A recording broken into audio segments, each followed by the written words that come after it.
Praise the lord. ప్రభు ఈరోజు మనకు అనుగ్రహించిన మాటలు, మీరు లోకమునకు వెలుగై ఉన్నారు.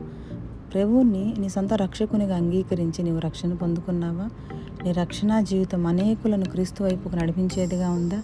కొండ మీద ఉండు పట్టణము మరుగై ఉండనేరదని వాక్యం సెలవిస్తున్న రీతిగా నీకు నీ ప్రభువు ఇచ్చిన రక్షణను దాచిపెట్టకుండా అనేకులకు నీవు ప్రకటించాలి. నీవు రక్షణ పొందుకున్నాక నీ జీవితం ప్రభువుని కనపరిచేదిగా ఉందా? మారిన నీ జీవితం అనేకులకు వెలుగు ఇచ్చేదిగా ఉందా? నీవు చీకటి సంబంధివిగా ఉన్నప్పుడు ప్రభువు నీ జీవితంలో వెలుగుగా వచ్చాడని నీవు గ్రహించి ప్రభువు చేత వెలిగింపబడిన నీ జీవితాన్ని అనేకులను వెలిగించేదిగా చేసుకోవాలి. మారిన నీ జీవితం ద్వారా, నీ రక్షణ సాక్ష్యం ద్వారా అనేకులు క్రీస్తు వైపుకు త్రిప్పబడాలి.